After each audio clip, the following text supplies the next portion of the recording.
ની પેટા ચૂંટણીમાં ભાજપની જીત થઈ છે। ડોક્ટર અનિલ પટેલ આપણી સાથે છે। અનિલભાઈ, જે રસાકસી રહી મતગણતરીમાં અને આખરે ભાજપની જીત થઈ છે, ભાજપના ઉમેદવાર સ્વરૂપજી ઠાકોરની જીત થઈ। ચોક્કસ મેં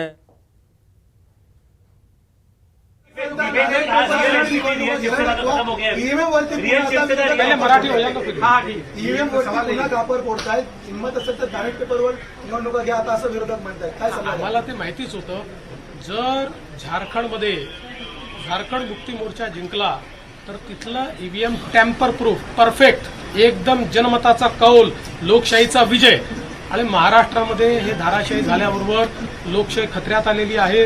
ईव्हीएम प्रॉब्लेममध्ये आहे, ईव्हीएम टॅम्पर झालेला आहे। मला असं वाटतं की कुठेतरी अशा परिस्थितीमध्ये आत्मचिंतन केलं पाहिजे आणि खरी कारणं काय, मला काही त्यांना सल्ला द्यायचा नाही आहे, मी थोडा मोठाही नाही आहे, पण कधीतरी त्यांना खरी कारणं काय आहेत याचा विचार करावा। मुख्यमंत्री पदाची स्वप्न पाहिली असे राष्ट्रवादी आणि काँग्रेसमधल्या बड्या नेत्यांचे या विधानसभा निवडणुकीमध्ये पराभव झाला। लोकशाहीची हीच खरी मला असं वाटतं गंमत आहे की लोकशाहीमध्ये कोणाला जनता डोक्यावर घेईल आणि कोणाला जनता धाराशाही करेल हे सांगता येत नाही। या निवडणुकीने पुन्हा एकदा ते दाखवून देईल।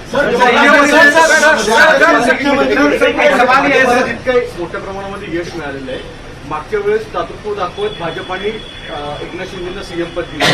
आता सगळ्या तुमच्या लोकांच्या त्याला अनेक राजकीय नेत्यांचे बाईट्स येत आहेत किंवा प्रतिक्रिया येतात की भाजपाला आता यश मिळालं तर भाजपाने मुख्यमंत्रीपद घ्यायला हवं। या बाबतीत माननीय अमित भाई शहांनी प्रेस कॉन्फरन्समध्ये क्लिअरली सांगितलेलं आहे, मुख्यमंत्रीपद हे कुठल्या निकषावर नाही, मुख्यमंत्रीपद तीनही पक्षाचे नेते एकत्रित बसून ठरवतील।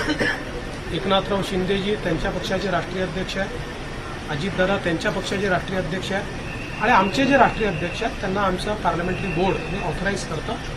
ते बसून जो निर्णय घेतील तो निर्णय असेल, कुठलाही वाद नाही आहे, कुठलाही विवाद नाही।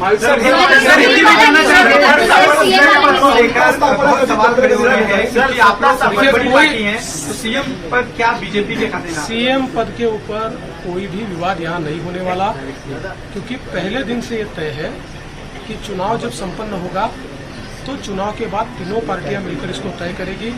हमारे नेता आदरणीय होम मिनिस्टर साहब ने प्रेस कॉन्फ्रेंस में ये बहुत स्पष्ट शब्दों में बताया है कि चुनाव के बाद तीनों पार्टियां बैठेगी और इसका निर्णय करेगी। अभी मैं ऐसा मानता हूं कि हमारे एकनाथ शिंदे जी उनके पार्टी के अध्यक्ष हैं, अजित पवार जी उनके पार्टी के अध्यक्ष हैं और साथ में हमारे पार्टी के जो राष्ट्रीय अध्यक्ष हैं उनको हमारा पार्लियामेंट्री बोर्ड ऑथराइज करता है। तो ये लोग बैठकर एक उचित निर्णय करेंगे, हमारे वरिष्ठ नेताओं से बातचीत करेंगे, हमारे पार्लियामेंट्री बोर्ड से बातचीत करेंगे, जो निर्णय होगा वो सबको मान्य होगा, इसमें कोई विवाद नहीं।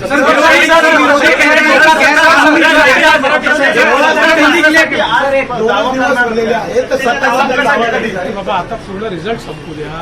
आता मी आणि अजितदादा आता सीएम साहेबांकडे चाललो आहे, आम्ही बसून जरा पुढचा काय कार्यक्रम करायचा तो चॉकआउट करू आणि तुम्हाला नीट सांगू। मुझे ऐसा लगता है कि एक प्रकार से लोगों ने अपना मैंडेट दे दिया, लोगों ने एकनाथ शिंदे जी को रियल शिवसेना के रूप में स्वीकार कर लिया है। बाला साहेब ठाकरे की हिंदू हृदय सम्राट शिवसेना प्रमुख बाला साहेब ठाकरे की जो शिवसेना है। अन्य समाचारों की बात करिए तो आणंद में सीएनजी गैस स्टेशन पर ब्लास्टनी घटना सामे आवी छे। आणंदना भालेज नजीक आवेल चरोतर सीएनजी गैस स्टेशन पर वान में धड़ाका साथे ब्लास्ट थयो। ब्लास्ट थता बाजुमां उभेल कार चालक सहित अन्य व्यक्तिने इजा पहोंची छे। वान में ब्लास्ट थता वानना कूचड़े कूचड़ा थई गया हता। रिफिलिंग करवा उभेल अन्य बे कारने पण नुकसान पहोंच्युं, जो के सदनसीबे मोटी जानहानि थता टळी गई हती।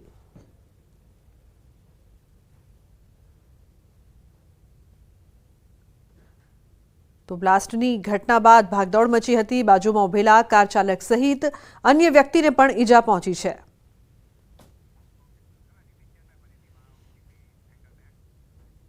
महत्वपूर्ण समाचारनी वात करीए। वाव विधानसभानी पेटा चूंटणीमां भाजपनो भव्य विजय थयो छे, त्यारे भाजपना विजय बाद भाजपना नेता डॉक्टर अनिल पटेलनी प्रतिक्रिया सामे आवी। તેમણે કહ્યું કે મેં પહેલા જીતનો વિશ્વાસ વ્યક્ત કર્યો હતો। વિધાનસભાની પેટા ચૂંટણીમાં ભાજપની જીત થઈ છે। ડોક્ટર અનિલ પટેલ આપણી સાથે છે। અનિલભાઈ, જે રસાકસી રહી મતગણતરીમાં અને આખરે ભાજપની જીત થઈ છે, ભાજપના ઉમેદવાર સ્વરૂપજી ઠાકોરની જીત થઈ। ચોક્કસ મેં આપના ત્યાં જ લગભગ 1-1.5 કલાક પહેલાં વિશ્વાસ વ્યક્ત કર્યો હતો કે વાવ વિધાનસભાનું જ્યારે અલ્ટિમેટલી પરિણામ આવશે ત્યારે ભારતીય જનતા પાર્ટી નેરો માર્જિનથી પણ જીતશે. સૌપ્રથમ તો હું વાવ વિધાનસભાના સર્વ મતદારોને પ્રજાજનોને ખૂબ ખૂબ અભિનંદન આપું છું. સી.આર. પાટીલજીના નેતૃત્વમાં અને ભૂપેન્દ્રભાઈના નેતૃત્વમાં જે રીતે ભારતીય જનતા પાર્ટી અને એની સરકાર કામ કરી રહી છે, સંગઠન કામ કરી રહી છે, ડબલ એન્જિનની સરકારમાં જે નરેન્દ્રભાઈના નેતૃત્વમાં વિકાસ થઈ રહ્યો છે, સાથે સાથે રણનીતિકાર અમિતભાઈની જે સ્ટ્રેટેજી આખા દેશમાં દેખાઈ રહી છે, એ જ બતાવે છે કે હરિયાણા પછી જે આખો મૂળ દેશનો છે, એક તબક્કે કદાચ લોકસભાની ચૂંટણીમાં એકાદ બે રાજ્યોમાં કોંગ્રેસ પોતે નકારાત્મક રાજનીતિમાં ક્યાંક સફળ થઈ, પરંતુ દેશની જનતા અલ્ટિમેટલી નકારાત્મક રાજનીતિને જબરજસ્ત જવાબ આપે છે. એ વિકાસની રાજનીતિ, હકારાત્મક રાજનીતિ સ્વીકારે છે. જે પહેલાં ગુલાબસિંહ જે છે તે કોંગ્રેસના ઉમેદવાર આગળ હતા ને ત્યારબાદ છેલ્લા રાઉન્ડમાં ભાજપના ઉમેદવાર જે સ્વરૂપજી જે છે તે આગળ નીકળ્યા અને આખરે ભાજપની જીત થઈ છે અને તેને લઈને ક્યાંક ને ક્યાંક કમલમમાં પણ ખુશીનો માહોલ જોવા મળી રહ્યો છે. કેમેરામેન નિલેશ સોસા સાથે સંજય ટાંક, ન્યૂઝ 18 ગુજરાતી, ગાંધીનગર. તો ભાજપની જીત બાદ કમલમમાં પણ ખુશીનો માહોલ છે. રાજ્યભરમાં ખુશીનો માહોલ જોવા મળી રહ્યો છે. જે પ્રકારથી સ્વરૂપજી ઠાકોરની જીત થઈ છે અને આ જીત કહી શકાય કે અવિશ્વસનીય એટલા માટે પણ કારણ કે રસાકસીનો જંગ જામ્યો હતો. અંત સુધી ખબર ન પડે કે ભાજપ જીતશે કે કોંગ્રેસ, અને હવે વાવ બેઠક પર ભાજપની જીત બાદ ભાજપનો જ વટ છે તેને લઈને તમામ કાર્યકર્તાઓમાં એટલી જ ખુશીનો માહોલ છે. પછી તે અન્ય શહેરો હોય, બનાસકાંઠાની વાત કરવામાં આવે, અન્ય શહેરોની વાત કરવામાં આવે, મહેસાણાની વાત કરવામાં આવે, તમામ ભાજપના કાર્યકર્તાઓ અત્યારે ઉત્સાહની સાથે ફટાકડા ફોડીને પણ આ જીત વધાવી રહ્યા છે. ક્યાંક ઢોલ વગાડવામાં આવી રહ્યા છે. કમલમના પણ અત્યારે દ્રશ્યો સામે આવી રહ્યા છે. ત્યાં પણ જીતનો જે જશ્ન છે તે સ્પષ્ટપણે જોવા મળી રહ્યો છે. વાવ બેઠક પર ભાજપની જીત બાદ રાજ્યભરમાં ભાજપના કાર્યકર્તાઓમાં ઉત્સાહનો માહોલ જોવા મળી રહ્યો છે. તો સ્વરૂપજી ઠાકોરની જીત પાછળના કારણોની પણ જો વાત કરવામાં આવે તો બૂથ મેનેજમેન્ટનું જે છેલ્લી ઘડી સુધીનું કાર્ય રહ્યું છે, પ્રચાર પ્રસાર જે કરવામાં આવ્યા, અંતિમ ઘડી સુધી ગામડે ગામડે જઈને પ્રચાર કરવામાં આવ્યો, આ તમામ પરિબળોના કારણે ભાજપે બહુમતીથી જીત હાંસલ કરી છે. સ્વરૂપ નરેન્દ્ર મોદી સાહેબના નેતૃત્વમાં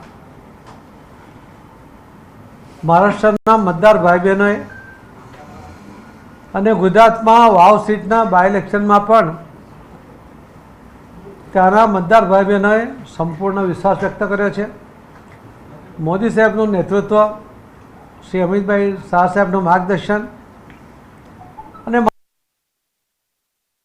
અને કાર્યકર્તાઓએ મહારાષ્ટ્રના મતદારોમાં જે વિશ્વાસ સંપાદન કર્યો એનું પરિણામ મહારાષ્ટ્રમાં મળ્યું અને ગુજરાતમાં પણ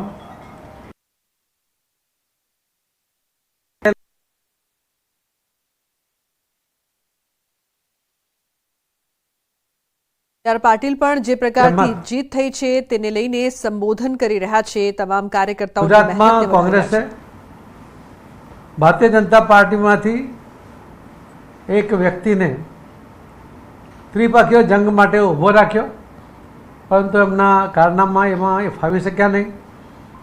માવજી પટેલ જેમણે ઊભો રાખ્યા તો એમણે પાવરની વાત કરતા હતા. ભારતીય જનતા પાર્ટીના કાર્યકર્તાઓના પાવરનો સ્વાદ એ માવજીભાઈને ધૂળ ચાટતા કરી દીધા.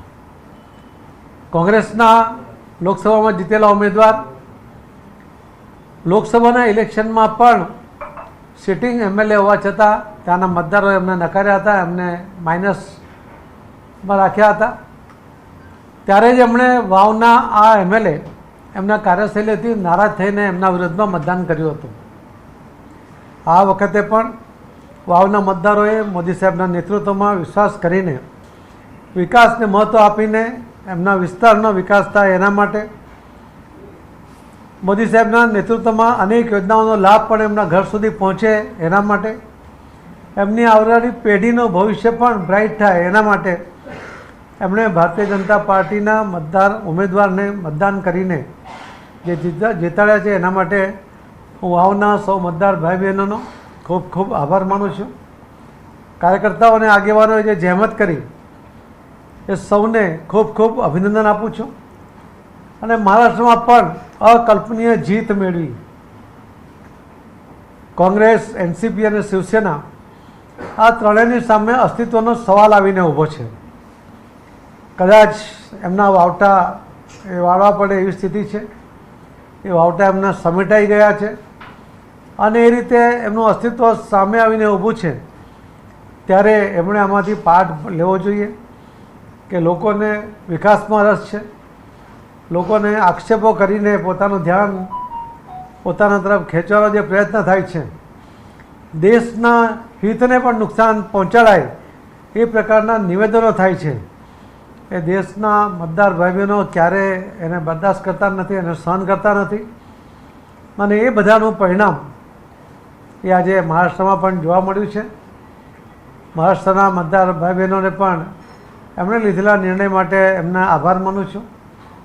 અને ત્યાંના કાર્યકર્તાઓ અને આગેવાનોએ મોદી સાહેબના નેતૃત્વમાં, અમિતભાઈ શાહ સાહેબના ગાઈડન્સમાં જે રીતે કામ કર્યું એના બદલે આટલો પોઝિટિવ માહોલ બનાવી શક્યા એના માટે સૌને ખૂબ ખૂબ અભિનંદન આપું છું.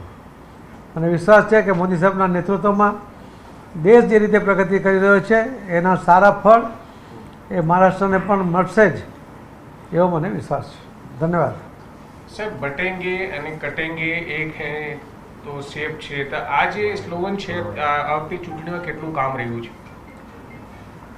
બટેંગે તો કટેંગે અને એક છે તો સેફ છે, આ બંને વાક્યનો અર્થ બહુ સ્વાભાવિક છે. કોઈ પણ સામાન્ય માણસ સમજી શકે છે કે જો ભાગલા પડે તો તમારી શક્તિ ઓછી થાય છે. ને એટલા જ માટે મોદી સાહેબે કહ્યું હતું કે એક છો તો સેફ છો, અને એ વાત સૌના ગળે ઉતરી છે.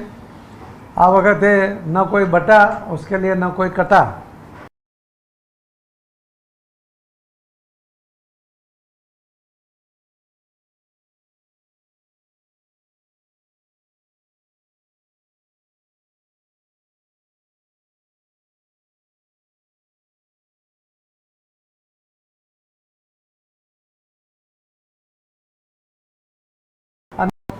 અને એના કારણે એમણે મોદી સાહેબના નેતૃત્વમાં ફરી ખૂબ મોટું મતદાન કરીને જીત અપાવી છે.